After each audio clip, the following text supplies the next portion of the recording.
Hello, I'm Eagle Gardens 1 on Instagram, and this is fucking talking shit with Eagle, episode 849. I'm sure you know this guy right here, Tanasi Gardens. How you doing, brother? You want to tell us how you're doing and where we can find you these days? Cheers, man. Life's good. We're out here in Denver still riding this psychedelic wave that we're on with this new industry. Um, yeah, not doing too much crazy. We still got Sacred 3 mushrooms going, and I'm at TanasiGardens.com is our new site where you can do it's your all-in-one shop for your grow your own medicine, basically, without getting into too crazy of a detail since we're on YouTube tonight. And that way, yeah, it's a big platform, right? TanasiGardens.com, man. And that's where everybody can start to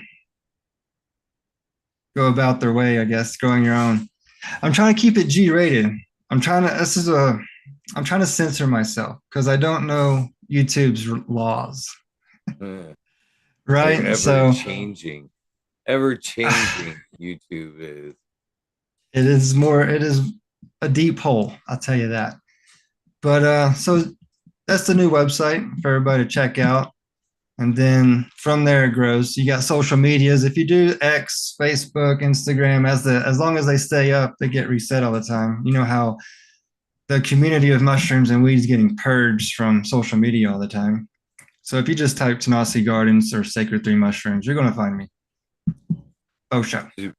Super awesome. And I got to give you some props for, not giving up in the whack a mole process that can be social media, YouTube, and such, because the message is 100% worth the effort, I think, in this case. We're in a burgeoning kind of frontier when it comes to mycology and the benefits, not just in psychedelic end of it all, but in just all aspects of them. So, Mm-hmm. it's kind of sad that, it's being kind of suppressed, or you're fighting to get good, solid information up there in the forefront of it all. Why wait in the dark until, you know what I mean? They say Right. it's necessarily black and white, okay, across the board. You know, I think we're making slight. I know I seen here in Michigan on Google threw it to me this morning that they were trying to put laws in effect for psilocybin for PTSD. Uh, was there? So I mean, we're making slow, small strides, but again, it needs to be documented. It's sad that they're trying to take down the little bits of information that the home grower, the home user can Right. to, to utilize during. We're being censored in a way to me, man. It's kind of like we're a right wing Republican out there preaching some stuff and they censor everybody and take you down. I do have so YouTube's taking down all of my podcasts, but on Rumble, if you go to Rumble and type in STM workshops, you'll find a new podcast where I'm kind of doing that. I'm trying to take a clinical look because I'm in a very special place out here in Denver where we're allowed to do grows mushroom or grow your own mushrooms. And then I have the privilege of going down to the lab downtown and having the potency test, right? And I can tell what out of the 6 compounds that we're testing for, what the ratios are, what the potency is. And then I can calculate on the dose instead of saying that I've ate 10 grams on a healing dose and followed this SOP that I also explain an SOP on how to do a healing dose or what I go through. Because everything's about this is my opinion, my thoughts, my feelings, right? And this I'm trying to explain my process of how the mushrooms have helped me by detailing the trip itself. So here's the 10-gram dose. This is how many milligrams of psilocybin, and norabacicin, and the other ones, right? And calculate, it's more of a concoction at that point, of how many milligrams of each of these compounds I'm consuming. And then I timestamp the 4 hour trip so that I have a sitter there, my wife, and then so for every 5 or 10 minutes, she's writing down what I'm saying, what I'm doing, or asking me how I'm feeling. So I have this 4 hour timestamp of the entire trip that I break that down for you, and it's very personal and emotional, and these are very deep things that I'm experiencing, and I feel very open to share these things because the things that I'm feeling and experiencing on these healing doses is just profound. And you don't know what's happening, but you know something magical is happening. And it kind of lays basis now what Paul Stamets has just released like the last couple of weeks, where Paul Stamets is saying that they're finding psilocybin is doing some neurogenesis and some repairing to cells or what. I'm not exactly sure what's happening there, but you can watch my podcast and through those different mushrooms and different doses and trips that you can I can count. I'm trying to explain that, but it's not really. It's kind of the same thing he's saying, but I'm not saying it in so many scientific and clinical words, right? I'm just a guy in my basement, well, room. I don't have a basement, but it's been fun, man. So how long do you think a lot of these traumas can be locked up? You know, I've heard weird things about trauma and things like that being locked necessarily in muscle for long periods, lifetimes. You know what I mean? Wherever it's locked in. But if you take the right dose and hit the threshold and experience these things, you're working through this trauma. And I feel like there's levels to it. So, one of my most therapeutic times with it was that I took a year. Every quarter, I took a big dose and I documented it. And in that year, I basically went through a process of cleansing and purging myself. And it was stair steps to a different realm every time.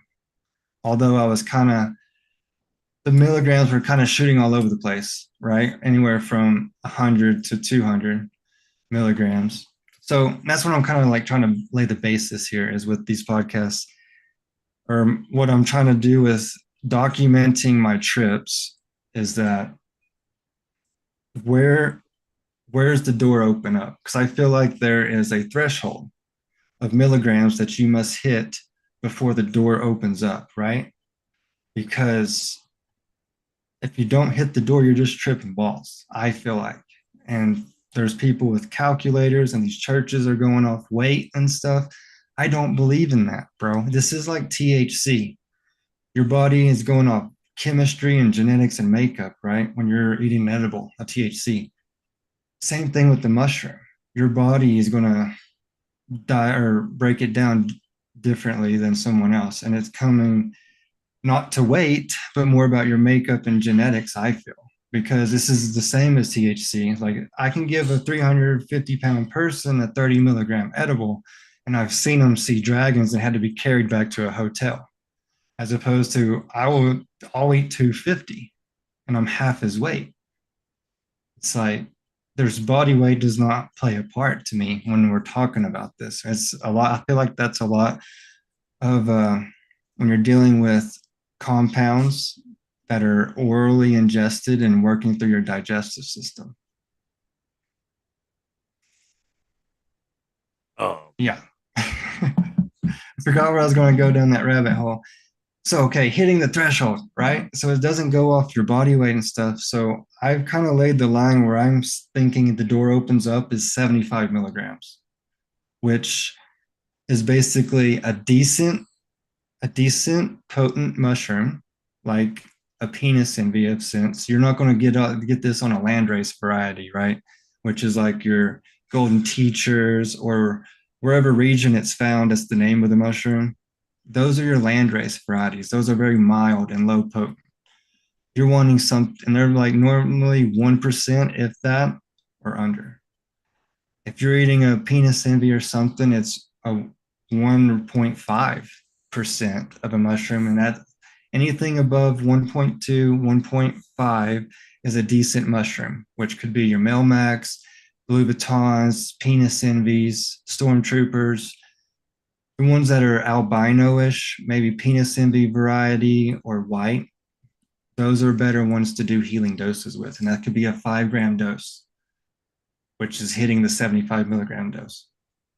It's just 5 grams of mushrooms. And I think that's where your door opens up.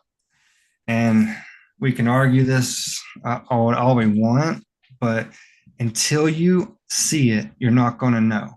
Trying to describe to you the breakthrough without anybody ever hitting it, you can eat your 3 grams or your 3.5 grams and you'll be tripping balls and you're going to think this has happened. But until you do it, it's not going to happen. Because so for me to describe a breakthrough dose, it's like me trying to describe a picture to a blind person or a vision or seeing a car to a blind person. It's like you're not going to grasp that, right? It's like take a 5-year-old child, a 5-year-old child. Oh, when I grow up, I'm going to be rich. I'm going to make $100. That's as high as they can think is $100 because they're not old enough to see, and they have never seen the knowledge of there's more than $100, right, to be rich. So 75 milligrams starts, and then from there it goes into. I've described this in the podcast. It's probably best for you to watch the podcast so we don't go into too crazy of milligrams here on that, because there's levels to this shit. I do believe that. And your 2 grams is not your 4 grams, and your 4 grams is not threshold 5 or 6 grammer, whichever mushroom you're eating. Does that make sense? It does, and I'm sure like THC, it's got that threshold's got to vary a lot on the person. And can it vary on the level of trauma that you're actually, going after? Can that threshold, that door just be waiting to burst open on a lighter dose? You know what I Um, mean? Or does it necessarily take a I larger from dose? my personal beliefs and opinions from me giving this to multiple friends, some of them being vets and stuff, and others dealing with maybe not veteran stuff, but they witnessed a murder or they had some horrible shit happen to them. When you're dealing with hardcore trauma, I don't think pussyfooting around is the way to go about it when you're trying to do a healing dose. You need to hit 100. For me, if we're talking and you're my buddy and you're telling me you've seen some horrible shit and you've done a lot of mushrooms, I'm going to try to talk you into eating 150 milligrams of psilocybin. I think that's where you're going to get a lot of demons out. These are not pretty trips. So the 75 milligrams, that's a beautiful trip. You're going to see, you're going to be you're going to be or not you're going to be very happy, euphoric. You're going to be doing a lot of cleansing and healing, and just it's enjoyable as fuck. When you start creeping into 150 and beyonds, this is brutal beatdowns a lot of the times. Like 98% of my trips are not fun, exciting, and let's have fun. These are I'm in the bed with the blindfold on, and these are like brutal beatdowns, and I'm really going through some shit, which is me clearing this trauma. And like how we were talking just a little bit ago, that year where I did a one a quarter, one big dose a quarter, which are those podcasts that I documented. Those I felt I built up to that last one. Like I did doing tens. I think I did a 7 because the last 10 was really hard. And then I went for another 10 grammer. Those were stair steps for me to get to the last one where purging was a thing for me. Is like it's like ayahuasca or mescaline when you're eating a cactus. You're supposed to purge, and I've never really purged on big doses. During that year, I felt like I was building up to that, right? Because you'd sit with it here, and I'd be at the bucket and I'd be gagging myself because you feel like you want to just release and purge, right? So I'll gag myself with the fingers and like try to puke, but nothing would really come up. You're just hacking and spitting. That was for the first three until I took that fourth one, the last of the year, which was the biggest dose, the most milligrams. I then actually puked during the trip, and I felt it was a weird one. I did feel like it took away because I did take the most milligrams. I did feel like it knocked me back down to something where I was normally taking on the other ones, and everything kind of clung to that.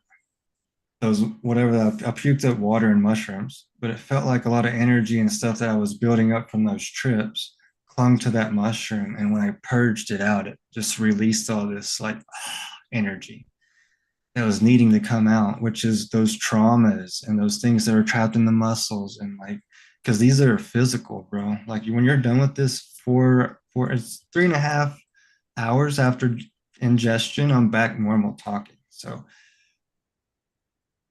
it can be very physical. You're beat up. Like you're not 3.5 hours, I'm back normal, kind of like lethargic. I'm not really up and moving, but I'm kind of like here and I can hold a conversation kind of, right? And try to dissect what just happened. But 4 or 5 hours after, you're still lethargic, but you're just laying around because I'm fucking brutally beat up. I'm just sore, right? It's like a physical thing. So like when you say that they actually like it formed like almost in the mycelium itself and you puked it up. You think that's more like just kind of physical representation in your head that's representing it all? Because a lot of times when you want to release something, they say like write a letter, but don't or ever mail it out. Burn that bitch. You know what I mean? Just kind of release it. So is that No, kind of the same type of thing? You physically, it's energy. mentally kind of. Hmm. It's a lot of energy work. So when you're in this breakthrough, I'm able to push energy out of the palms of my hands and my feet. And it feels like with every, because you're doing a lot of breath work with this, and it's a must. Deep breaths in your nose, out your out your mouth. And when you push out, you can push energy out of your palms and your heels of your feet. And it feels like you're cleansing yourself of this negative energy. You're breathing in positive, and you feel this energy push out of negative. And with that purging, I feel like it does the same thing, but more intense. And I always call it, I got it written down in a couple of the documents, is it's you ever watch The Green Mile? Yeah. Remember when John Coffey has gone to suck that sickness out of that lady and he's back in the cell and he goes, it spits out all that gnats or bugs or whatever. That's what's kind of happening. It's like it feels like you're just pushing out this negative, bad stuff that's within you that you don't even know about. You just walk around with it all day. And that's what probably causes a lot of our issues that we have within our lives, man. I feel like so it's been about 2 years since I've taken a gigantic dose. But in that meantime, I've been testing and having other friends do that as well. And I'm feeling the when you do this SOP, you might want to do it the next month. You might not ever want to do it ever again. You might do it in 3 years. You might do it in 2 years. But I feel like you're doing maintenance to yourself and you're cleansing. And it's been 2 years since I did that for 1.25 for that year. And so it's been 2 years that I felt like I've been very fucking positive, happy. I haven't had to have a lot of microdoses. I kind of like put that off to the side. During that year, I didn't take any microdoses. Those big doses kept me, man, I was so fucking clear and set. It was great. And then so it's been 2 years and I feel the urge like, hey, I need a cleansing. And it's a weird fucking thing, bro. I've been talking about this for 2 years, 3 years now, talking about these ruts and stuff where you fall into these ruts and you just get stuck in there and you don't know you're in the rut. Taking a big 5 gram dose pulls you out of this rut to show you what you've been doing and let you kind of assess what's the positive in your life and what's going on, like give you direction, I feel like, or whatever, answer your intentions, I guess. That's a big thing, is having intentions. Why are you doing this? Why are you going into it? What are you working on? What's up? Like, that's, you have to have, this isn't for me, mushrooms for me, man, it's no longer recreational. Hey, let's go to the campsite, let's go to the concert. Mushrooms have opened up something to me where I see it as a tool. We can build a house, a cabin, and live in it, or we can go around smashing fingers, right? And doing harm to people. And that's where we need to lay the baseline for this, right? And educate people. Because there is harm to this. Not on an overdose like fentanyl level, but when you're breaking down like harm reduction for us, we'll dive into this. Harm reduction. So the society we live in, bro, hey, let's go see the doctor. I'm depressed. He's going to give you a pill. He doesn't tell you how it works or how it's doing to your body. So you get on these SSRIs, you start taking it. You don't really know what you're doing in your body, but you keep taking it because the doctor says it's going to make you happier. We now have alternative medicine, right? Mushrooms, weed, and stuff. And if you understand what's happening, you, I don't know how to, I don't want to hate on the pharmacology because you still have a lot of good things, right? That are good. But when it comes to SSRIs, you need to be careful about how you approach that when you're doing tryptophans, when you're doing things that run off of your serotonin receptors. Can we let's show a photo here where I'm going to show you serotonin receptor, DMT, and psilocybin. And with that, it's amazing, really. Oh, got lost. Sorry, guys. Share it. It's been a while since I did the Zoom. Buttons are a little different. Are you able to see that? I am. We should Okay. be able to do that. I don't know if can you see my cursor? Can. All right. So we got serotonin up here in your top right. I think it's your top right. I can't see you two no more. You have to guide me. So serotonin receptor right here. And then psilocin. This is like when we talk about THC being converted in the body to THCA. You're basically decarboxylating in your body and breaking that compound down. Same thing is happening with your psilocybin. Psilocybin is being broken down by the body and turned into psilocin. And psilocin is the one that runs over your serotonin receptor. And if you look at it, these are very similar, right? Same with the DMT over here. There's literally one bond or atom. I'm not exactly a chemist here to really break down molecules, and I have a hard time remembering everything. But these compounds, don't mind the LSD. I don't know why they even have that in here, but these compounds lay over that serotonin receptor. Okay. Now, when you are taking your SSRIs, you are manipulating your receptor, your serotonin receptor. Okay. Let's see if I have a way to break it down. I might sound like I'm reading real quick, but you're basically, it's hard to understand unless we are a chemist. Let me read this to you. So imagine your serotonin is like a message in your brain, and you're trying to send a message between two brain cells. Okay. Now, normally the brain sends that message, and once it reads it, it deletes it, clears it up. Your body breaks it down or recycles it, right? Kind of that's what's happening. Now, when you take your SSRIs, it basically steps in and tells your receptor not to delete that. say do not, or tells your brain, don't delete that message, keep it around for a while. And so your brain thinks there's more serotonin floating around, so it keeps using it, right? Now, bad thing about that is that you have tricked your body to kind of not need to make as much serotonin. So therefore, you've told it to kind of quiet down. We don't need to make so much sensitivity, right? So then you rely on that SSRI. Okay. Now, when you are inducing psilocybin or DMT, you're flooding that receptor with more serotonin.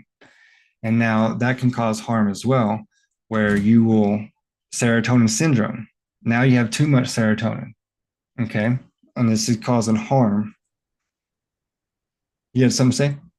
Stop me anytime to ask questions, bro. For sure. So, serotonin syndrome is a new thing that I've just kind of discovered and talking to a lot of people.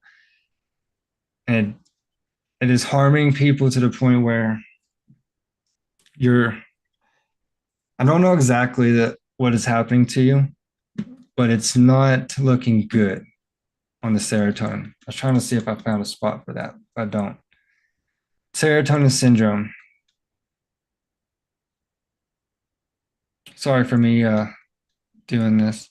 No, no, no. So I can't help but wonder, does this syndrome occur from overuse, everyday use? Uh, how do you get to the point where you've got too much in you? Is it certain So strain? that's the where we're causing harm, where we don't know the extent of what could happen. A lot of people, okay, if you're on SSRIs, it just doesn't work. You're not really tripping. I've one guy's report, he has stopped his SSRIs for 6 months. His receptors or his serotonin levels have not balanced back out. He still has tried to take a big dose 5 times. It has not worked at all. So that tells, I'm thinking it's going to take a lot more time for that. So these are the dangers of taking your SSRIs and stopping, is that now that you just cold turkey stop your SSRIs, you are no longer able to balance the serotonin thing because your body has already quietened down the making of serotonin to come up because it has so much already on the SSRIs or that's keeping it around. And now you're taking that away. So you deplete your serotonin and now your body's not able to make enough to kind of keep up. And then you're having all type of crazy crap happen to you. Mood swings, dizziness, vertigo, brain zaps is a big thing, like electronic fucking shocks and sensations to your head. So trying to get off your SSRIs is a big thing also. You can't just stop. Like you need to wean yourself off so that your brain chemistry can correct itself and go about it. And then when you're inducing tryptophans and psychedelics, we don't know the stint of what's going to happen because the same thing can happen if you're taking a microdose every day.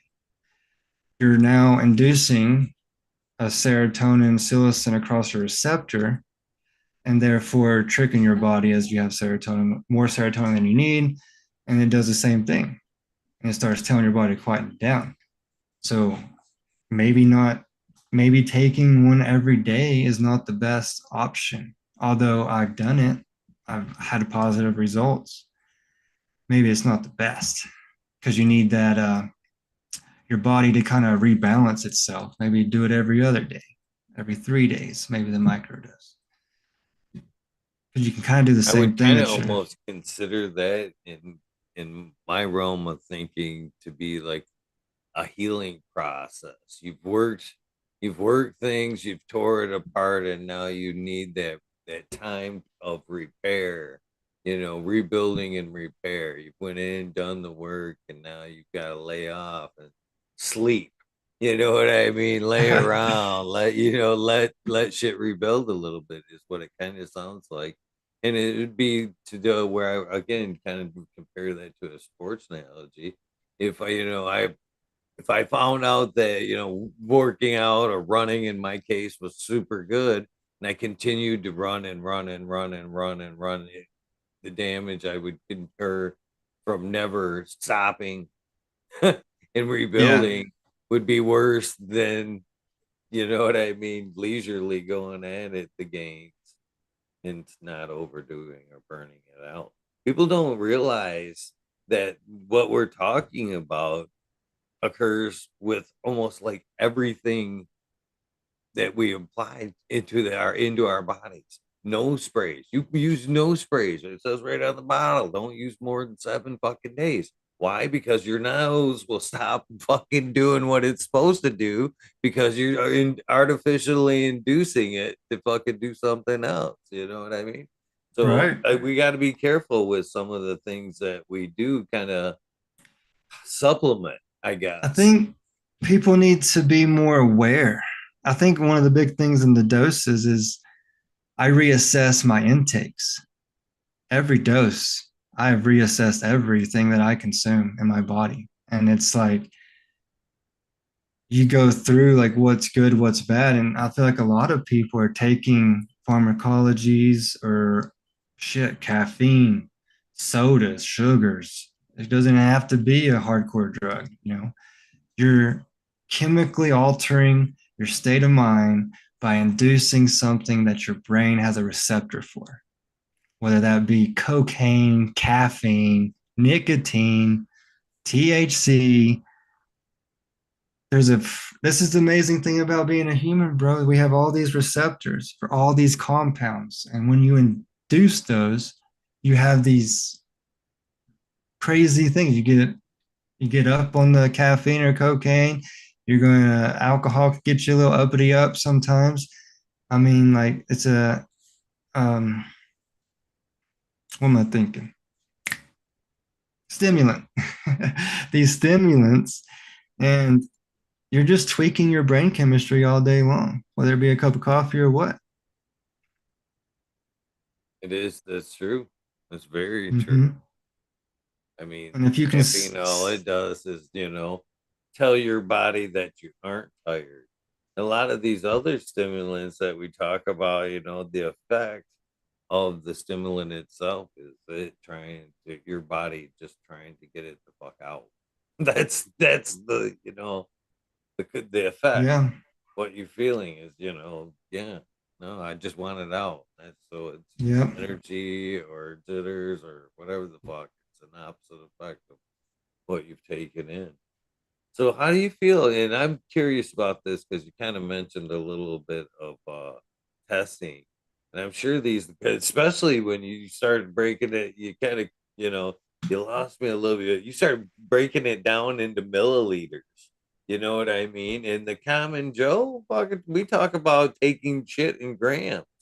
So you know what Right. I mean? You're breaking it down into a smaller level, into a little bit of what's in what. So how can we're still in a forefront to where like the basic few that we know of, the staples, the fucking penis envies and the shit that we grew up on, how they're affecting the brain and shit like that. So how fuck, we're already in an exploding market where breeders are, coming out with their own shit. Are we Right. at a point to where we should kind of really study what we got before we start, pushing forward with 100, 200,000 new strains, that we still can't study? You know what I mean? Well, it seems like I do believe, okay, we're able to test for 6 compounds that are in the mushroom right now. I feel like it will grow like the cannabinoids chart did. As the time goes, there will be more things added because the trips are too different. I've seen what 1 gram of a mushroom that has two of the 6. They both, because normally you have 2 or 3 is a normal thing. If they have the same 2 compounds and they're similarly the same, and I both eat a gram, the trips are too different for me to say that that's the only compounds that are working in that mushroom. There has to be something we're not picking up yet for those to be that way. So this is what I enjoy teaching people because I feel like this is where we're able to separate. what we're doing out here from other places, I feel, with this test result. So over here, we have norabeacicin, beacicin, psilocybin, arginicin, noracillin, and psilocin. Those are your normal six. I think that's 5-hydroxytryptamine. So noracillin and psilocin, arginicin, psilocybin, baeocystin, norabeacicin. And before I tell you the wrong thing, shoot fire.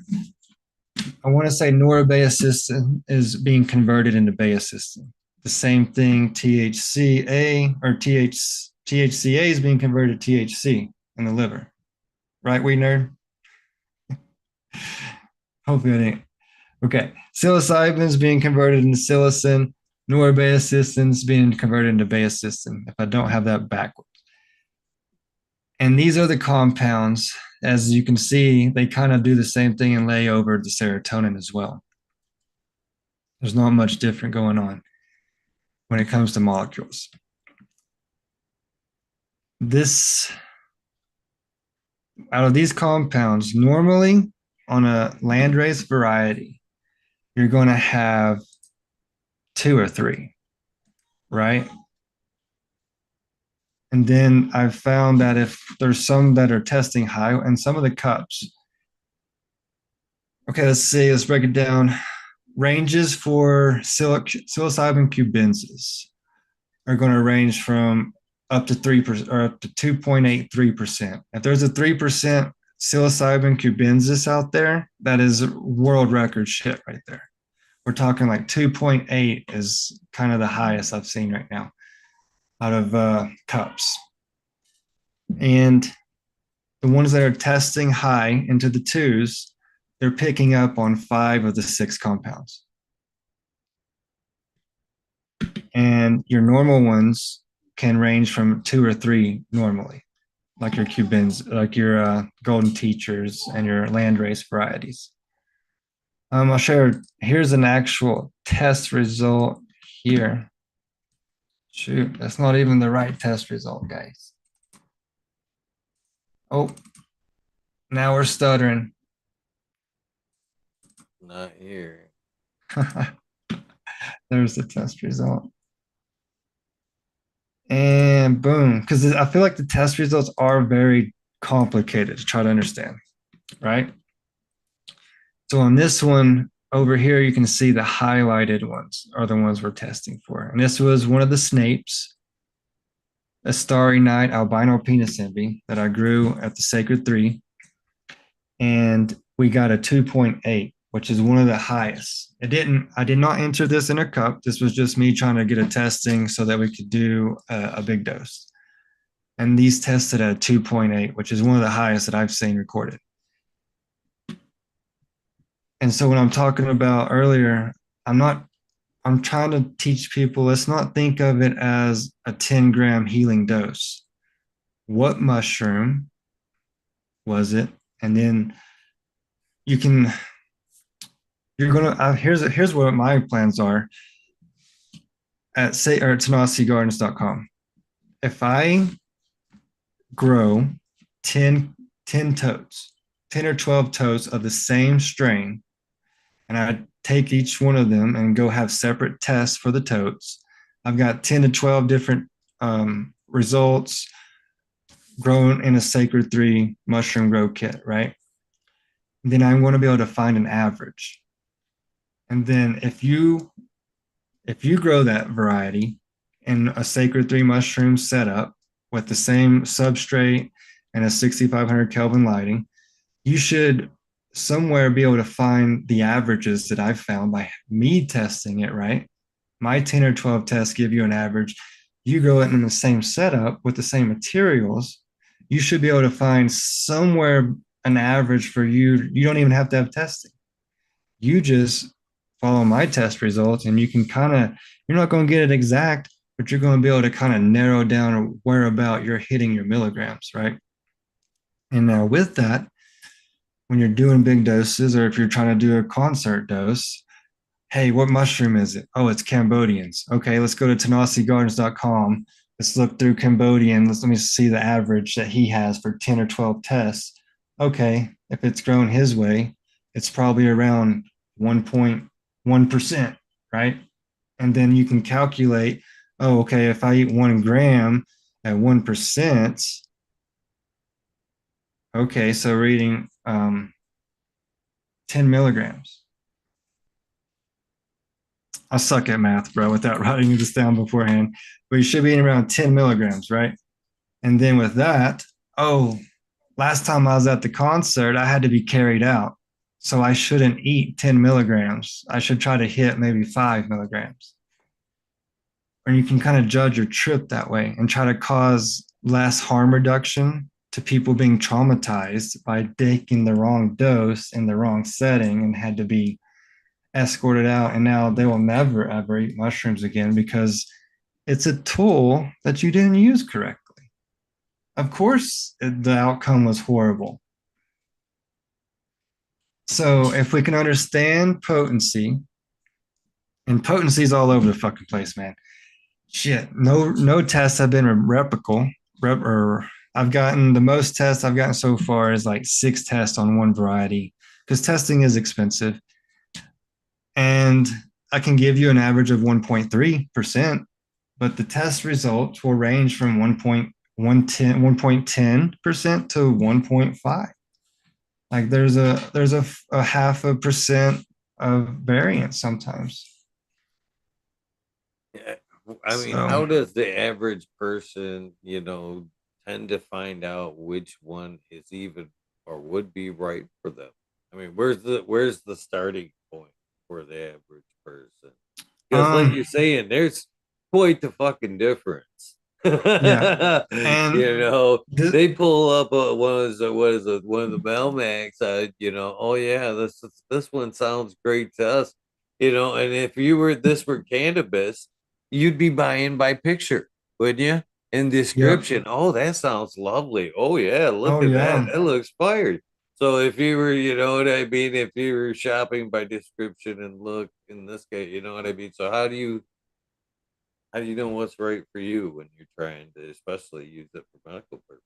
I think it's going to be like cannabis, bro. And sativa indica don't really matter because two people can smoke the same sativa. This dude loves it, but this person fucking hates it. It's all of your brain chemistry, right? How you flowing with that strain. I think it's going to be the same thing with the mushrooms. You're going to find a cubensis that works perfect for you, but your fucking partner hates it. It's not good. And that's you growing your own and experimenting because this is the alternative, I feel like, to a lot of the pharmacology stuff and spirituality. Shit, it can go down a big rabbit hole, brother. You know, and this That stuff's goes been for both suppressed. cannabis and mushrooms, and It's been suppressed by the churches and governments for years, dude. And I think it's because they don't want you to be able to heal yourself and have this divinity of enlightenment. Like that's bad for them. And that's kind of the hard truth of it, you know. So we're lucky to be out here, legalized out here or decriminalized so that we're able to kind of take this. And I'm not funded or regulated. I'm just a guy in my room that I have found what how it worked for me, and I think it should be shared because there is something here. There's something that we don't know about that's happening with this mushroom. well, I definitely believe that it's capable of rewiring. You know what I mean? The neuropathic pathways in the 100%. brain. You know, That and healing, like the healing that I'm feeling during it, it's like this would be something like if you were sick, this thing is working on you, it feels like. As crazy as that sounds, like it feels like it would be, I'm just doing maintenance right now. But if you were like really ill, this might be some breakthrough shit. Because Paul Stamets has done a bunch of Joe Rogans, bro. Not to beat that dead horse and shit, but the things that he talks about on there with these trials and when it comes to cancer patients and these breakthrough things that they're doing is it's miraculous. And I'm relating to it because I'm experiencing it myself in my bedroom. And and that's what you got to battle too, man. It's like, okay, clinics. I don't know how mushrooms are going to happen out here. I don't know that you're going to be able to just go to a dispensary and pick up mushrooms without a doctor, psychiatrist's prescription, right? Or is it just going to be clinics like how Oregon's trying to do it? It's just you can only go to a clinic, kind of like ketamine, right? You'll walk in the door, you're going, what do you want to do? Ketamine, you want to do psilocybin, mescaline? They're just going to have a menu for you. That therapy, if you got money for that, great. Dude, I guarantee that therapy will be wonderful. Be fucking bitching. But a lot of people don't have 5K, right? 6K to throw at their therapy. So if you can understand these plants and these medicines that we're working with and listen to what's happening, bro, I feel like you're going to have a good basis of it and be able to do some really good experimenting and find something that I feel like will work for everybody. If you don't hurt yourself, harm reduction, bro. Like I'll never take mushrooms in public. I'm besides a microdose, right? Which is, let me break this down for a lot of people here. Share another photo with you. When we talk about microdoses, I feel like a lot of people don't understand that, but you have to have a scale. Every time you do a microdose, no matter what mushroom it is, you must use a scale if you're trying to do the actual dose. If you're just trying to guess and fuck off, whatever. But if you're trying to actually do the medicine and learn it and actually understand it, I feel like you need to have a scale, unless you've already got pills that somebody's already got made for you and perfectly weighed them out. And usually you're going to see your microdoses go from point one, or it'll be a point two, right? The one turns to a two. Point one, point two, point three. Anything over a point three, I feel like you are now creeping into a mild trip. And depending on what mushroom you're working with, your point one to point three can be a very big difference, bro. You're talking about, so when you weigh out something with this, so point one, it's the same thing you would do when you're smoking DMT, when you're smoking or eating Molly, you do it usually in the point one, which would be 100 milligrams, right? If you were working with free base salt alkaloids, you are weighing a mushroom at point one, which is 100 milligrams of a mushroom plus with its body mass, right? Its biomass. And so when you, depending on your potency of your mushroom, you are now consuming anywhere from 1 to maybe 5 milligrams of actual compound of psilocybin plus a little bit of the extras. The main one we look at is psilocybin. When you do the testing, right? That is your number one compound, is psilocybin, psilocin. So depending on the test results of those, your point threes of a high one, like a nice hitting Melmac or something that's potent, your point three, you could be consuming anywhere from 4 or 5 milligrams, as opposed to a golden teacher at a point three, you could be eating around 2 milligrams, 1 milligram. So I want to ask you, like, when it comes to like, and I do believe that it can has a lot of healing power. You know, I've seen, Bingus and Chat talk there. It's helped him a lot, and I'm looking at you just to like clob some shit together here. Uh, I see Because this is OG deep shit. Bubble, OG Bubble White, the Dad Bell. Man, you've came a long way since fucking dabbing. You know what I mean? And that I if you go back and watch it during the old embracing organics, you could tell when you starting to get a little bound up. You know what I mean? Mhm. And it was time for a dab, time to fucking cool down, time to deal with it a little bit. Right. And today you're not that. I don't see the dab bell or the need for the dab rig every. You know what I mean? Have we come past that? Have mushrooms been able to kind of help wire past that So constant need? my last 5 big trips, my top 3 intentions or my top 2 intentions was my anger. Why am I so fucking angry? And and dabs, weed. I know I have a fucking problem. I smoke too much. I was smoking dabs. I mean, I was fucking going through to put out a bad habit, bro. It was like $600 a month on just dabs. And it's crazy, dude. It's just one person. That was too much for me. And I feel like doing those big doses and working on that is really cut me back, right? So I still do dabs. I fucking believe in the medicine hardcore, dude. I am not the same person if I don't smoke weed throughout the day.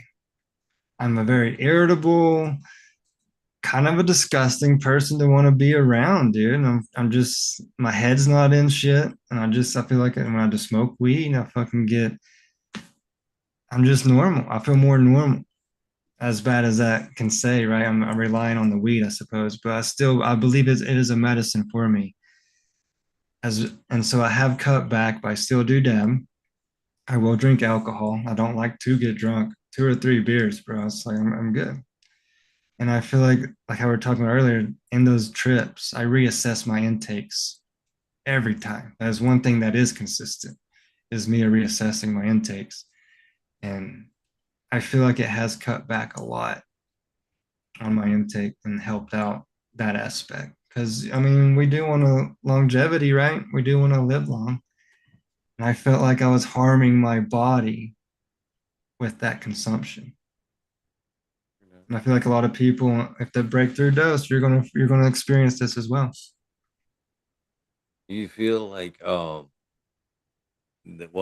okay, at this point I want to stop because I'm getting ready to ask you a question about brain injury, really, the effectiveness on how quick the application, that time span. But what I want to stop and address the people in chat with is there is somebody currently maybe in chat, even though I haven't seen their names, even though they are in chat, currently does need our positive vibes, who is kind of currently going through a brain mass and going through the scarcity of finding out and dealing with that. So if you happen to be in the Alaska area and would like to send some oil that way on top of some positive vibes, please let me know and I'd be happy to connect A with B. And because I believe that the sooner that we can get to that kind of stuff with the oil, and possibly, and again, now that's why I'm asking, is there a place for mycology when it comes to brain injuries, recovering from traumatic brain injuries? Do you think if they can have it, the sooner the better? Or should there be somewhat of a healing time and then induce? What's the kind of time span do you think that would help with that? Where's that fall? So from my experience, I have a TBI as well. I got my shit rocked by a fucking IED in Iraq. Blew the fucker up, right? And I was inside a Humvee when it happened. So I got my shit rocked hardcore, and I have a TBI from it. I do believe, from my opinion, because of all the scientific stuff that can actually prove this, right? When you mix lion's mane with psilocybin on a micro dose level, how the neuroplasticity and the regenerative makeup of your brain is happening, where it is repairing. And I believe that full heartedly myself. And I think if I was to get rocked again today or something, other illness, I'd fall very hard into the mushrooms myself because there's something happening, man. And then these are not pussyfoot doses, bro. When you're talking about hardcore trauma. So, okay, microdosing, it's great. Your fucking whole world will fucking change. You're gonna get shit done, be creative, no depression. You're just gonna love it. if you hit the right dose with the right mushroom. You do too much, you're going to be a little weird and anxiety and shit. But if you, when you do the right micro dose, it works, you're doing it. You're still, for me, I was still putting a band aid on underlying fucking bullshit. And it took me hitting that 5 gram, 7 gram, 10 gram dose to really work through that shit. And this was 3 grams wasn't going to do it, 4 grams wasn't going to do it. I do not want to ever take 3 or 4 grams of mushrooms. I will only take a big dose because I want to hit that threshold, or else I'm just tripping balls. And that's very uncomfortable for me. So with the brain injuries and stuff or illnesses, illnesses. My mother got diagnosed with cancer and was dead 7 months from the day. So that weighs heavy on me, and I've gone through some shit with it. But I get diagnosed with cancer, I will definitely be eating multiple 10 gram doses very, very, very often to see what happens. If I get my shit rocked again in a car wreck, I'll still take the micro dose and work with the psilocybin because I do believe it is repairing my brain. But that's where you got to find what you want to try, right? You want to try a micro dose every other day, every 3 days with lion's mane, because lion's mane, niacin with your psilocybin. Shit. Okay. I won't be able to look this up live on air, but if you research Paul Stamets stack, right? He has a psilocybin, niacin, lion's mane stack that he recommends every citizen should be fucking taking on Earth, right? So, and I take lion's mane every day. It's in my coffee. I got tinctures. I take lion's mane, and I've taken the microdose. I used to take it every day. Today, I'm taking it like every other day, every 3 days. And this is me not taking a big dose in 2 years.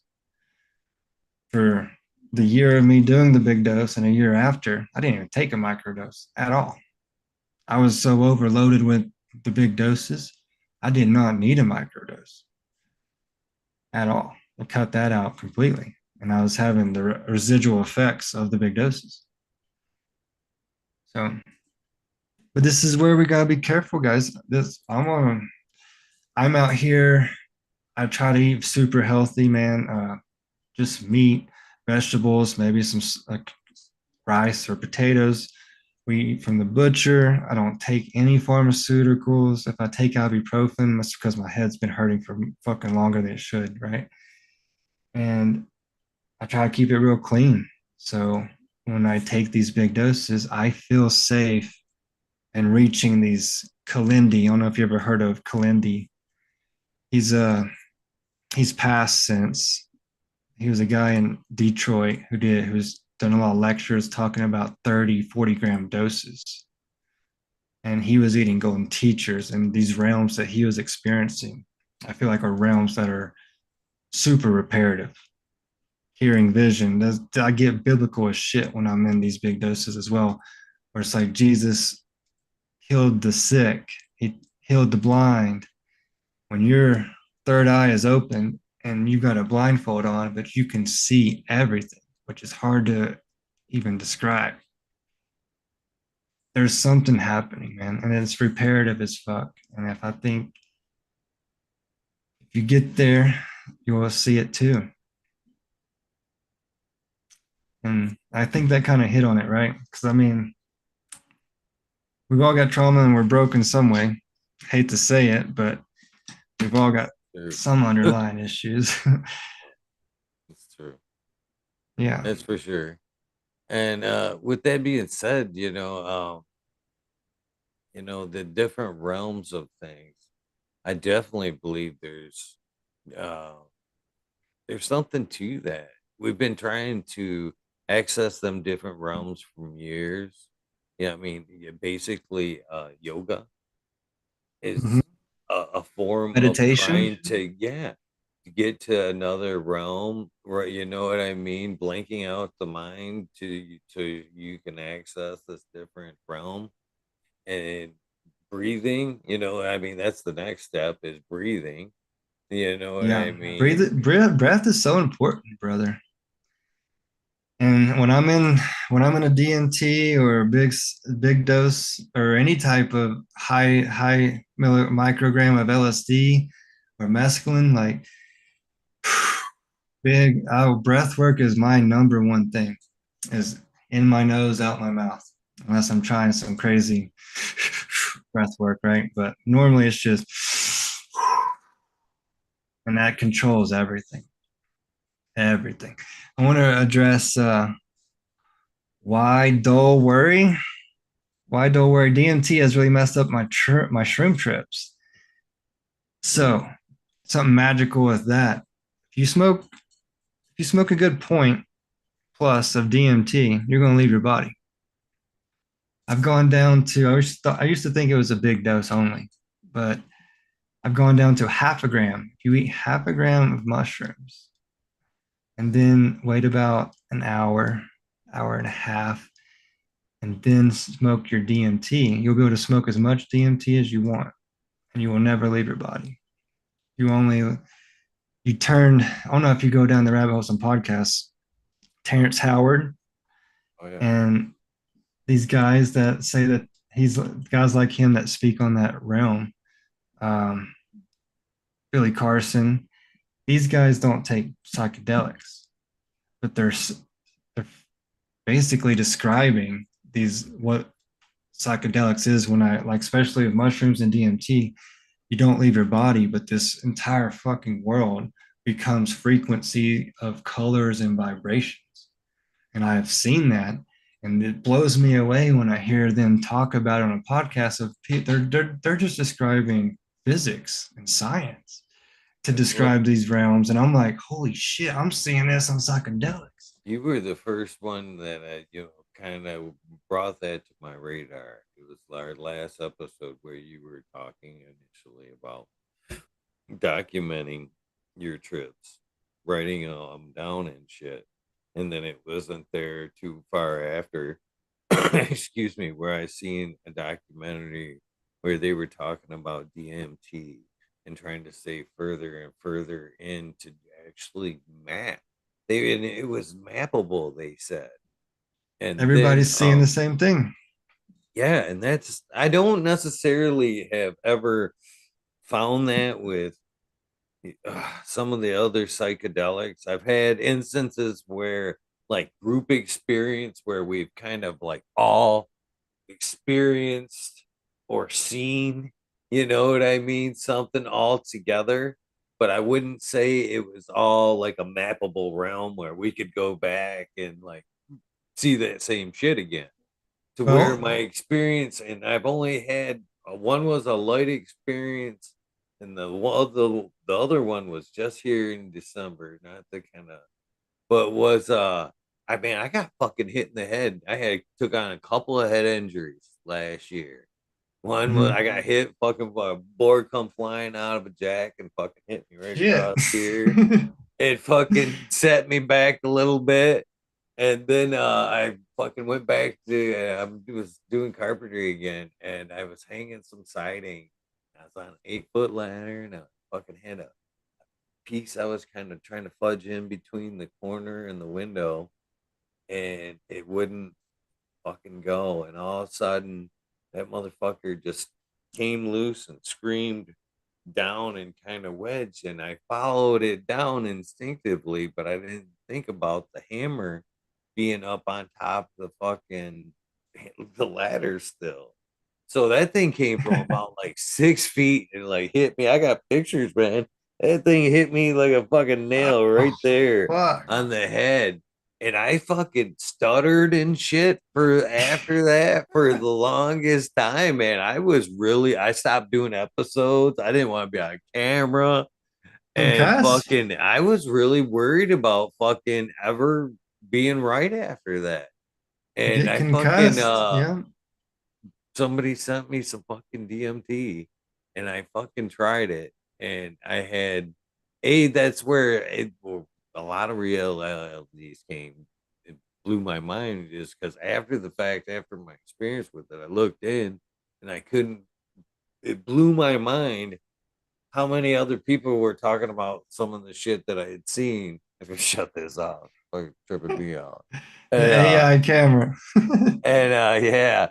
And fucking so how many other people had seen the shit that I had seen? But man, I had actually kind of walked into, and again, I think you won't call me crazy, but I think some may. You know what I mean? And I have this whole experience on video. I recorded the whole Shit, thing, and that's cool. so it felt like I walked into like a black room, and I seen like a red dot that kind of like I don't know. We had a like weird experience, and it felt like fuck there no it like it literally mapped out because it felt like almost a hamaka from the time of the injury till like I mean it right around like right here. It just kind of felt like that whole area was swelling. And it had been a little bit of time since injury from that experience. May have been And repairing some it shit. felt like it felt like it like circled that, and it kind of I felt like a weird like it fucking was repairing, I and believe it. I came out of that and stutter kind of disappeared very quickly, and a lot of things just kind of snapped from that one experience. So I I don't know. believe it. There's something to be said with all that heavy psychedelics. They definitely do some rewiring and are on a different realm, but it's wild. You know what I Yeah. mean? Where is it Yeah. placebo? Is it actually, I mean, where does that healing actually stem? You know what I mean? I feel like it is healing because the doses I've done is just so reparative. I feel at least maintenance, longevity of some sorts. But we're just scratching the surface, bro. I believe on this compared to what's going to happen. You know, where this will end up. This could be a cure for a lot of bad shit, but then it also could be harmful to some people. You know, like we don't know schizophrenia, certain illnesses that affect the brain. So I'm let me assuming ask you this some on of an them will be honest great, but I'm level. assuming some How might how not be. how What's that? how much does every time I've heard about cultivation of mushrooms, it all boils down to the sterileness of it all. In which, again, when we kind of think about mushrooms, I think about mushrooms and cannabis. We've always smoked, we fuck whatever we could find. We actually used to Hmm. truck the mushrooms back in the day right out of fucking cow shit. You know what Yep. I mean? So now we take it to this level and we're talking sterile. But, and it should be as we're talking about it as a medicine. But and as we talk about it as a medicine, how worried should people be with contaminated mushrooms? Because I've had other mushroom cultivators at events tell me, like, hey, look, you know what I mean? You don't want to buy that shit over there. You see that Right. I fucking mean, green, that you look blue. You don't want to see no other colors of blue. there is some bad stuff going around out there, bro. And if a cultivator, I mean, you should be able to look at a mushroom and tell whether or not you want to eat it. That's for damn sure. But people do, there's yeast involved, there's How much stuff could psyllium, be absorbed from an environment that's bad that you can't necessarily see? that's the ones, I guess. But those are pretty much, I try to be very detailed on the videos, on the grow videos of how to do it, because I feel like if you're doing it, if you're following the steps, just by touching the mushroom, you're going to know whether or not it's going to be good, right? There's there's bad grows going on out there, right? There's mushrooms that over It fruit goes with and they get cannabis soggy. too. But you dry I the mean, like, yeah, it's the same with the weed. You dry it wrong, some shit. But when you open up a jar of cannabis and you give it a sniff and look at it, you're like, oh yeah, I'll smoke that. it should be a sound slightly the same thing with your mushrooms. But growing your own is the best route so that you can learn. And then following these simple steps, bro, it's super easy. It's 2% of the work when it comes to cannabis to mushrooms, right? And you like the totes back here, these guys, just a little shoebox. I mean, hell, you can put it on the little shelf or the little table behind you. You're going to touch it within 60 days, you're going to touch it twice for 5 minutes. It's kind of a hands-off thing. You just, when people say sterile and stuff, making the stuff probably, but once I supply you or get you a kit with a syringe, you just squirt it in the jar and follow a 5 minute step and then wait. It's just a waiting game at that point. And then when you go to fruit mushrooms, there's colors that are going to tell you that that's bad, that you need to throw it out. Don't even worry about it. And green trichoderma is the number one. And that's what you want for your plants, right? Trichoderma is what you put on your plants. You love that shit, but your mushrooms hate it. So don't mingle growing your weed with a room next to or trying to grow mushrooms in that. I have seen people successfully grow weed or other plants in the grow room and put psilocybin in the soil, and they've grown mushrooms that are in the soil that way. So there's loopholes and tricks along the way to expand fast and get there, you know. But I feel like if you're a grower and cultivator, you should successfully be able to grow you some mushrooms in 60 days. Does That the potency effect from each flush? Is the they potency do. So of the you same? won't get as many. Your flushes will not be as big. You'll get less mushrooms, but the mushrooms will get bigger. And the last test that I've done on first flush to fourth flush, there was a potency drop. Whether that be just the difference in the testing, I don't know. There's so much more test results that need to be done before a lot of stuff gets solved, you know, because not every test is going to show you the same thing. And when you grow a tote, when you have a flush, you pick one in this corner and one in this corner, they could be 0.3% difference in that flush. Like they're not even without throughout the flush. So the only way to get a real accurate reading of the flush is to harvest everything, dry it out, and then powder it, and then take a scoop out, basically, is the best way to get a on your flush result. Um, GMF, Genetic Memory Farms, earlier in the show asked, why was your choice of rye instead of, I believe it was corn for Corn.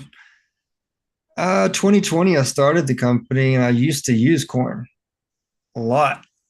And that's all for the first, I think, 2 years we used corn. And through those 2 years, bro, my sources for the corn kept get changed up, try to find another source, da da da da. And I did side by side tests and I saw that the rye berries worked better than the oat. They worked better than warm winter wheat berries and they worked better than the corn. Although all these grains will work fabulous, when it came down to mass production of repetitive, I felt like the rye berries were the best at inoculation points for when you do use it in the totes. It has more rye berries per as opposed to corn, right? For inoculation points. And the moisture I felt was better. It held more moisture. Mr. Good K2 stuff in though. chat is looking to ask any info on strains that grow in wood chips, thinking of outdoor cultivation. Outdoor cultivation, you can do that with cubensis as well. Wood chips. So all your gourmet mushrooms, pink oysters, lion's manes, turkey tails, those are going to want to grow on wood. Also, cubensis, psilocybin cubensis, they want to grow on a manure base better. So, and then when another psychedelic, Pinelia cyanescens, pancyans are referred to, those are another wood lover, right? But they're exotic, like, and they could go from a grass seed type mixture to just a hard wood. And each mushroom likes a special wood. Morels like elm. If you want to true like have morels every year, you can inoculate stuff outdoors. And you can do this with any wood stuff. So you do Lincoln log, get some nice hardwood, right? What mushroom you're trying to grow, find which hardwood works best. Get logs like that and just make a stack of it, Lincoln log it, right? Stack it up.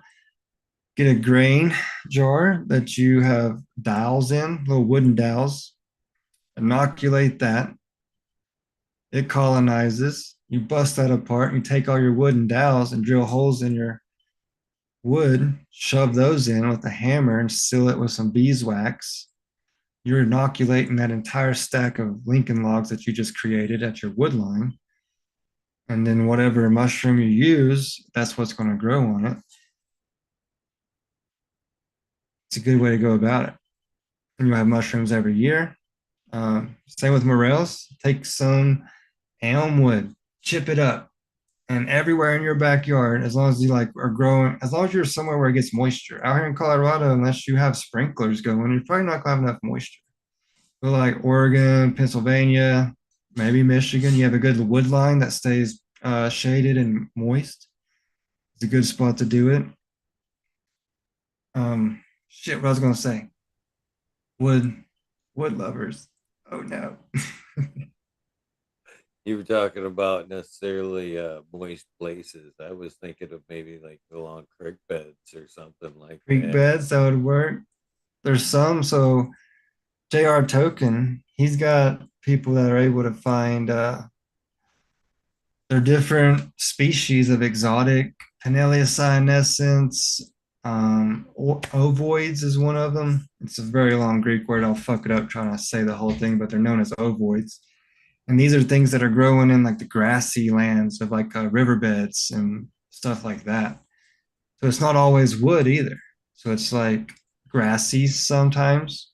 Maybe down in Peru, Bolivia, may find some growing in the grassy wetlands. Hmm. There's many ways to go about it. Pinelia cyanescens is definitely needs wood though. That's your psychedelics of that realm, and they can get super potent. So those test results are creeping into almost 4%. I think one of the highest is 3.8, 3.9% psilocybin within that one. So I don't even, you could probably eat 2 or 3 grams of those and be on a 75 milligram dose, which is just, I think, the starter. That's the only time I think you could really take it below the 5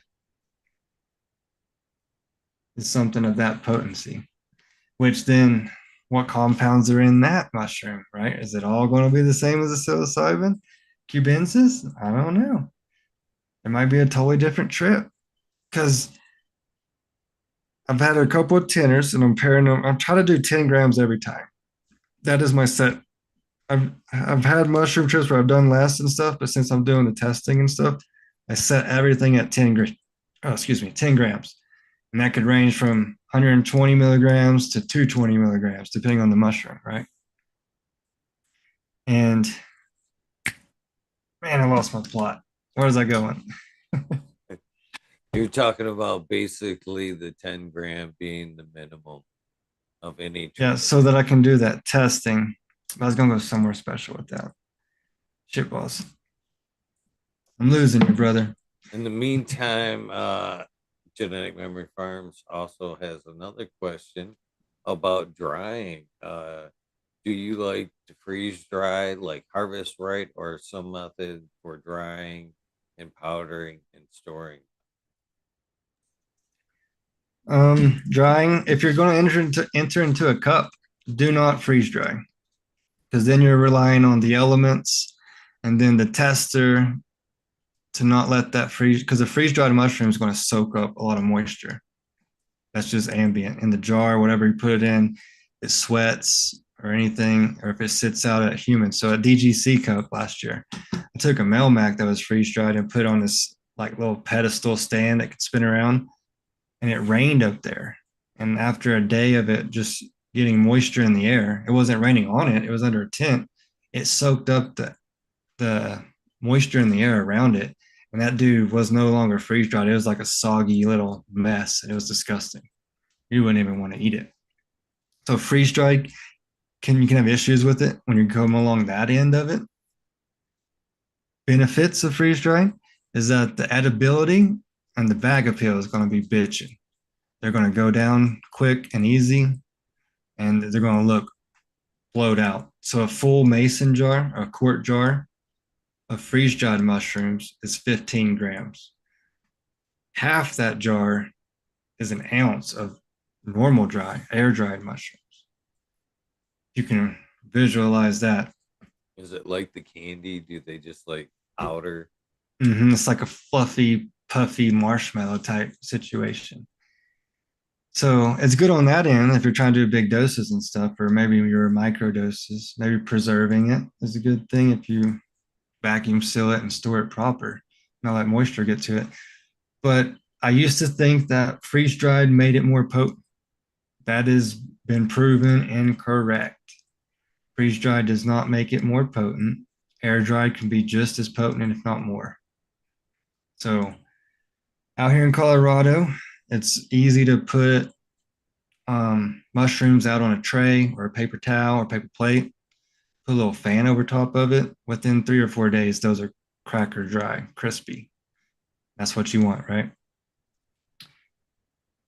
If you're in Oregon, Pennsylvania, Florida, and you're trying to do that and you got 80% humidity around you, and it's taking you 10 plus days to try to get that thing dry, this is where you would probably try to use a dehydrator to try to help get that moisture off. But don't add, I think this is where we're going to go earlier. Don't add a lot of heat. Compounds are breaking down, right?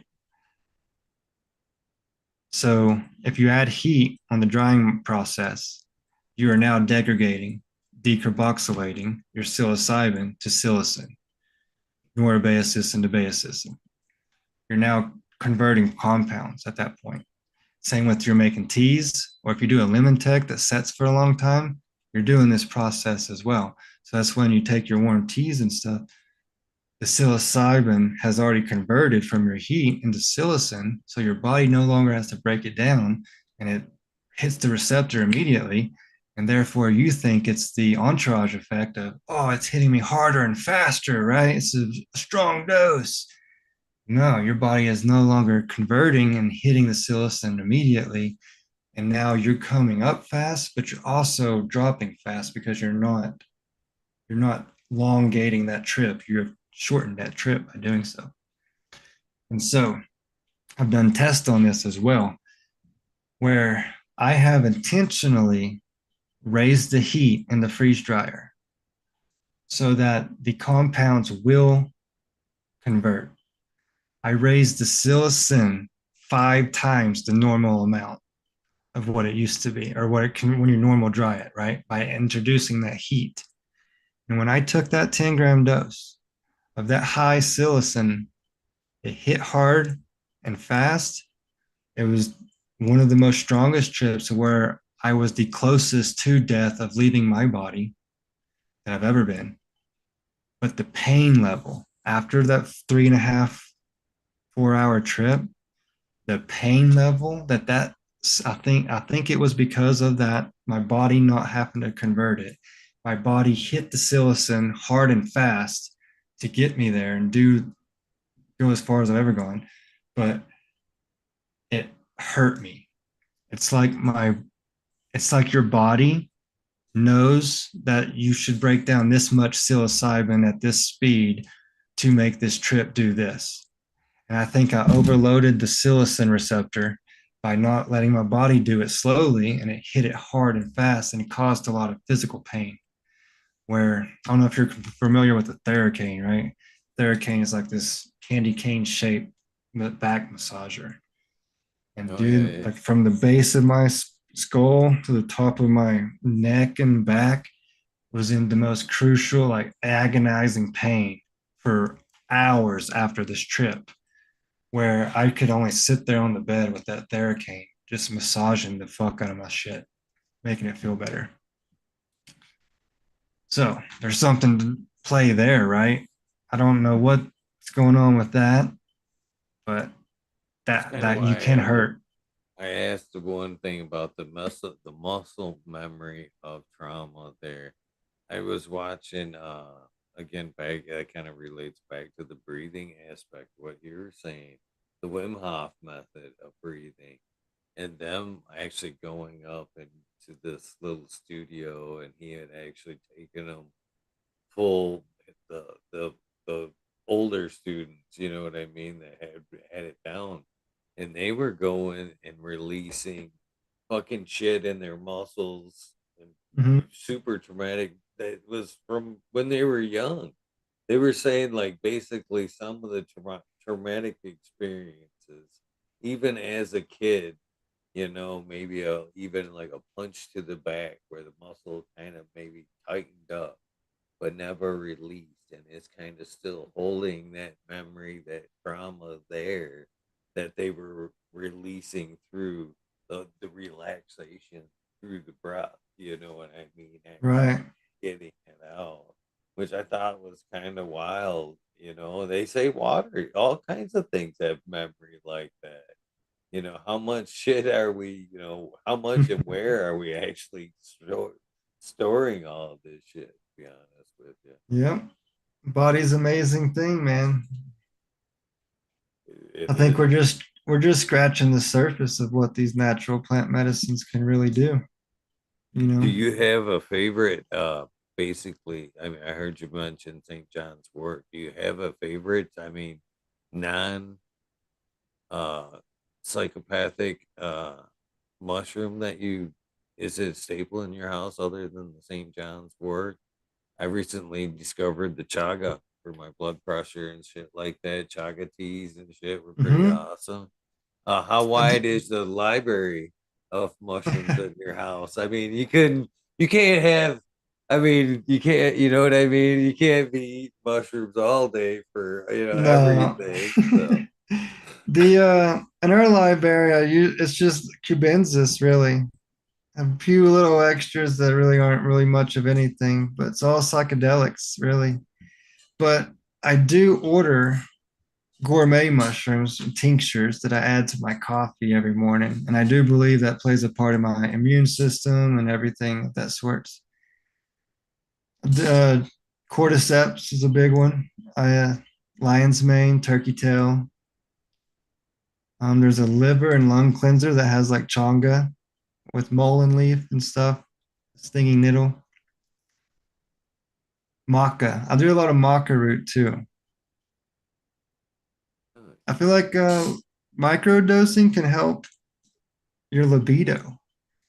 ED. It's to replace your ED, I believe, if you Viagra type people, erectile dysfunction.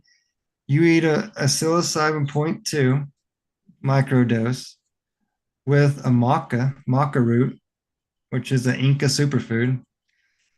You're gonna get horny, brother. Get yeah. horny. So Galaxy Solutions has a couple more questions about drying. One of them is kind of relating to the dark. Should we be drying in the dark? And let's see where the Galaxy. So drawing in the dark. as I quickly don't as know that that possible. makes a difference. Drying in the dark. I mean, I would not lay them out in the sunlight and let the sun beat them dry, you know. How are they for like long-term storage? Basically, I They're mean, good at how do they they're degrade quite quickly? I mean, it's going to how does be the it work? same as your weed. You let it set out in a baggie, couple of weeks, it's going to be nasty, right? Especially a couple of months. Same as your weed with the mushrooms, if you want to store it for long periods of time, put it in a jar or vacuum seal it, stick it in the fridge. You'll you'll hold the potency for a long time. Here's a good basis is this was 2 years of cup testing.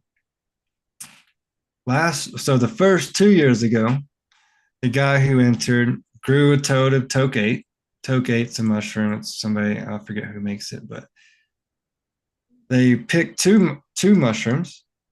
One they freeze dry, or not freeze dry, one they vacuum sealed and put off into the room for next year. And they entered the first one. The first one was at a 2.7%, which was extremely high, won first place. The next year comes around, he takes that vacuum sealed bag, enters it as a cup, wins first place again with a 2.8%.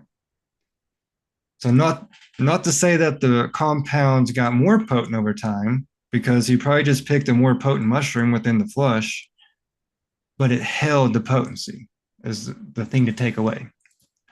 And that was just vacuum sealed at room temp for a year. So if you vacuum sealed or stored in a jar, put in a fridge, you're going to hold your freshness and potencies a lot longer. Galaxy's question was, I read the wrong one. He had multiple. He says, I have a grow bag inoculated with a multi spore. It's been about 6 months. I have the bag about 3/4 solid mycelium and looks healthy. No contamination. How long can it take till the fruit till I'm ready to fruit?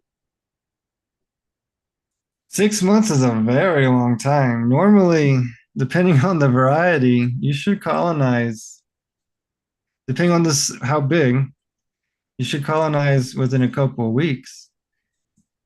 So 1 pound, a jar of 1 pound grains, you're going to colonize that jar. The soonest I've seen it is in 9 days. So 30 days, 21 to 30 days is a good average, right, for 1 pound. If you're inoculating multiple pounds at the same time, like a 3 pound bag, talking like 4 or 5 weeks of colonizing that.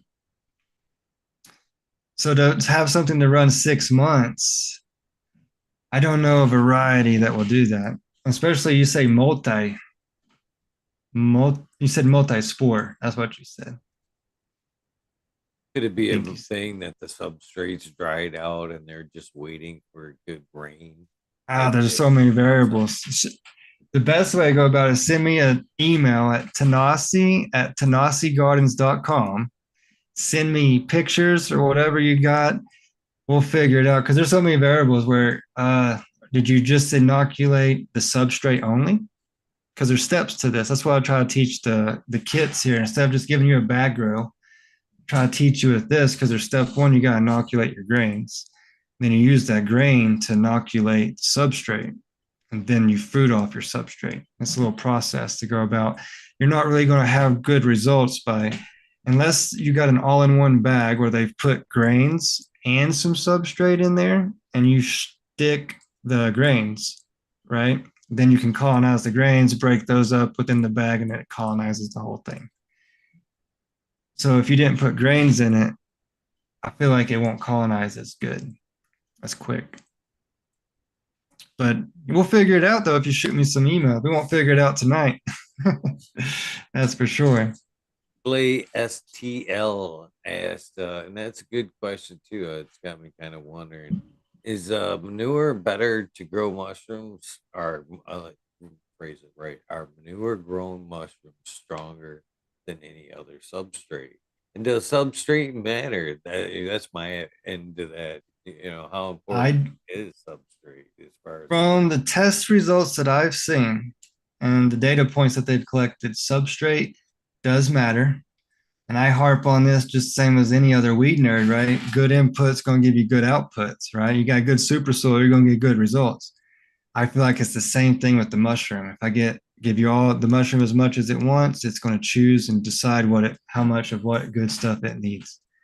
So good inputs do get good outputs, and manure from the Altitude Consulting's collection of data points Manure-based substrates are more potent than just plain cocoa core or brown rice flour. So I do harp on that though. Good inputs, good outputs. It's only common sense, right? But I So, could do a bunch more tests and get proven wrong, right? so that now that brings me back to something else I already addressed earlier. This is the sterile aspect of it. Now, if we're gonna bypass the cocoa and we're gonna go straight to manure, if I'm gonna throw manure in there, am I worried about the alcohol and everything? Yes. You know what I So mean? if we're doing this outside, you don't have to worry about sterilization or pasteurization of your stuff. Nature takes care of itself. If you throw a hay bale out there and shove some horse shit in it and just throw some inoculated grains on it, it's going to grow mushrooms. But if you try to do that and take it indoors, you're trying to do it in a controlled setting, and that's not going to work. So your grains have to be sterilized, and your substrate needs to be pasteurized. Therefore, you're killing off with pasteurization, you're killing off all the bad stuff, but leaving the good stuff. And with that process, it'll still smell like manure and it'll be stanky like shit, but it has been pasteurized to some type of cleanliness, I suppose you would say. It's not wild manure in there. It has been through a process. All right. Yeah. I'm still learning, Tanasi. I'm still I learning. know. This is what we do out here, trying to break down this knowledge and get everybody up to speed as fast as we're learning it, right? It's coming very quickly, and it's Mhm. amazing how many cannabis growers have adapted, or you know what I mean, Yeah. and how quickly it's actually come about and Moving promoted. along quick for sure. Now that most of the states are coming online, it's going to be good, I think. I hope so. I hope so because as far as that goes, I'm personally tired of the pharmaceutical bullshit. You know, all the way Yeah. around. The more I've looked into things lately, especially as more cancers and stuff like that, I believe it's just poison. It's I fucking hate the straight I up hate poison. the evilness behind it all, man. Insurances and the fuckery that goes around behind the scenes when it comes to money and bills and stuff. Here's a fuckery, dude. And so my mother's literally on her deathbed.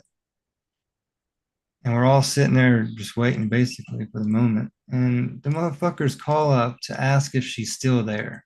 But they ask as if she left somewhere. And I'm like, what the fuck are you talking about? Yes, she's still here, motherfucker. And they're like, okay, thank you. And they hung up. 5 minutes later, somebody's knocking at the door to give us a fucking box, a styrofoam box of medicine. It makes us sign this paper. It says this medicine is 17,000 fucking dollars. And this is a Uh, medicine. And this is a medicine that she has stopped taking 2 weeks prior to this. So they fucking called my mother on her deathbed to make sure she was still alive, basically, so that they could rush over a fucking medicine worth $17,000 that she wasn't even fucking taking, so that they could charge the goddamn insurance company. Fucking hey, man. And that's monopoly money, I guarantee you, to what's fucking really happening. It's just evil shit, bro. But you're right. Shit needs to change something. And hell, man, instead of going to the doctor, maybe you try a big dose of mushrooms with a shaman somewhere and a group of people, and maybe it fucking changes your world to a better. You don't have to take that pill no more. It could fucking happen, bro. Rewiring or some type of regenesis of healing that is going on is it's profound. so when you kind of mentioned actually like cancer and mushrooms, has there been correlation? Cordyceps, right? Cordyceps are good for fighting off cancer. What Uh, other? Turkey tail's very well known that Paul Stamets has spoke about openly. That's just the gourmet one, right? Lion's mane, turkey tail.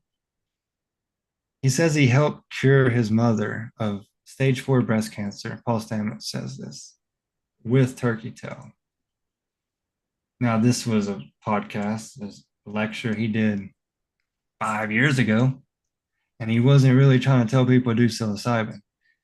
So I think he may have been using turkey tail, but he also probably gave his mother psilocybin, is my take on it. But he just says turkey tail. And it's Mm-hmm. substituting a little bit, want you to follow the trail or hoping you'd know. Yeah.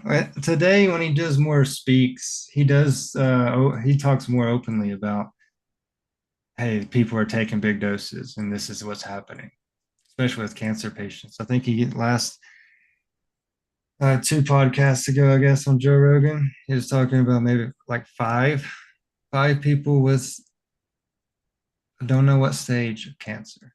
It may have been stage 4. Three of them are in remission, no longer have cancer. What is that? Is that your ivermectin? Yeah, that's one of the ones I've heard as of late is ivermectin, the Fenbin. Is some of the ones that people use. It's homeopathic remedies. You know, I do believe there's a lot of way things out there that are way beneficial, more beneficial than Yeah. some shit they throw at us. It's just educate yourself. Be smart, educate yourself, especially if you're taking pharmaceuticals or something that you feel like you have to take every day to be human. Dissect it a little bit, see what you're doing to your body. Is there another compound that's out there that kind of do the same? Maybe, maybe not. Depends on how far down the rabbit hole you want to go. Not saying that mushrooms are going to solve all your fucking problems either, bro. Not that I've done multiple healing big doses. I still have bad days, bro. I'm not always fucking chipper. Shit's, I'm fucking human, dude. It's processes you're going through. I feel like going into these big doses, it's like if you go to a therapist once a week or once a month and sit in the room and talk to a therapist. It's like I'm sitting in the room with the mushroom doing the work. You're putting in work. It's never ending, bro. Never ending. You're just waiting to the next time you put in work, unless you just give up on it and find no use for it.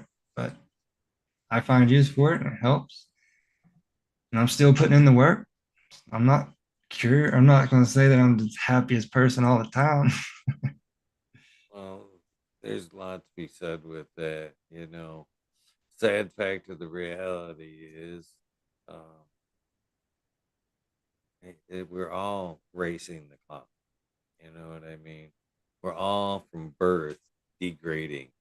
Yep. So we can build ourselves up, brother. You can build yourself up and be good, but you know what I mean? Soon as we stop building ourselves up or whatever, man, we start to degrade. And at some points in the bad day, you know what I Yep. mean? You're in that Whatever. rut. It's just a matter of building it up after the bad day, realistically, you Yeah. know.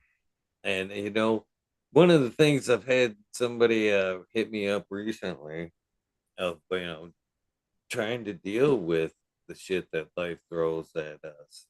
And man,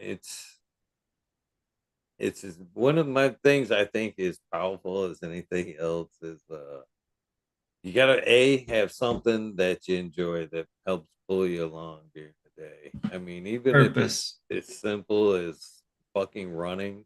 Running got me through a lot of shit. The old Forrest Gump method there. And the simplicity of just knowing that everything works out, man. You're a small cog in a greater force. And for me, Exactly. man, it's the sunsets, man. When I sit and watch an amazing sunset, it's that fucking very meditative time for me. I reflect on the day. it makes me want to, calmly think about my future. You know what I mean? You know, Yeah. it's You gotta find what makes you happy. Find something that purpose, whatever it might be, because that's what this life's about, man. That's what. So I got the motto for Sacred Three and Tanasi is slow down, eat a mushroom, right? Because the truth is in the sacrament. For me, anyways. For me, and we're all in a rat race. We need to slow down, and I think when I eat the mushrooms, it allows me to slow down and see the path that I'm on, and amplify it or fucking change it. that's another thing too. I think a lot of us we're too rushed. A lot of the times, it's hard to slow down. Scroll, I scroll, don't know scroll, how many scroll. times I've at the end of the day fucking looking around going, fuck man, the days aren't long enough, man. They're just not long enough. Oh yeah. Yeah, I feel you there. Goes by fast.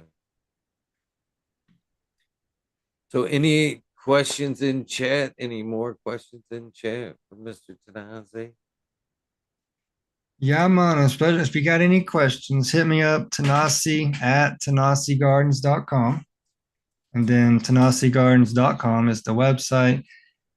It's all in one shop for your plant medicine store, right? Or grow your own natural medicines. Don't even have Very to buy awesome. anything, bro. You got a question about dosing, you got a question about micros, harm reduction, my thoughts on this. I'll tell you my experience and my thoughts and feelings. I don't have medical advice, but these are what I think and feel from my experiences, right? That's all I can give you. A lot of experience there for sure. Yeah, I've seen you evolve. I've known you a long time, at least through the YouTube thing, and Weed I've nerds for a while, man. I've definitely have watched you evolve. I can say that I've watched cannabis help take you, part of the way through your journey, and then in the last few hmm years, you take off with this endeavor, and the gentleman that I see in front of me has came a long way through self hmm healing. You know what I I'm mean? still doing it. I've been since I was young. I've always gravitated towards psychedelics. I was never big in pills and hardcore stuff that could kill me. It was always acid or mushrooms or the weed. So I've had a lot of bad trips to get here, learn what not to do. But now I feel like I've narrowed it down to where I know what to do to make it work. It's the recipe. I got this recipe that works. We all could be that lucky to help find that recipe. That's why I'm projecting what I project. And if you feel enlightened to give it a try, give me some feedback because we've had a bunch of friends take the road. It has not all been positive for every friend. We've got, say, some people that have tried the big doses. It didn't turn out so great for them. They've ended up going to therapists and back on the pharmaceuticals. And that's the way it is for them. One fella, he did it to try to get off drugs. He told me what happened. I thought he meant what he was telling me. It sounded like sarcasm, but the entity was telling him, do whatever you want, do more drugs. It doesn't matter. So he got a different picture than I got. And so he went off and did more drugs. He's still alive. So that's good. But it didn't do them the same as it did me. Now, why? I don't know. Lifestyle, were they already taking pharmaceuticals and they didn't mix right? Who knows? So it's go easy, start light, understand what you're doing. It's the best thing I can tell people. Huh. Genetic Memory Farms is asking any chance for a coupon code for our first order. Oh yeah, dude, you let me forgot. So Eagle 10, That works on sacred3mushrooms.com and TanasiGardens.com. Eagle 10 gets you 10% off Oh, everything. right on. Thanks for asking, genetic memory. Yeah, thanks for bringing that up. I have it wrote down right here. I just didn't say it. Thank you for, and they would appreciate it 20, but thank you for not, not, you know what I mean? So Yeah, many people have always slid that in. I'm like, of course, yes, it's going to be. definitely. And then I'll do a discount code for veterans too. Emergency services, medical people, Yeah. veterans. I give you 25% off everything. All I ask is an ID card or something to show me some type of proof. You don't even have to show the information on the card. I just need to see some type of proof. I'll give you a code. Get Pretty awesome. 25% off all your stuff. That's Ah, the in most cases, first responders, vets, and stuff like that are the ones that are, that's always been my biggest bitch.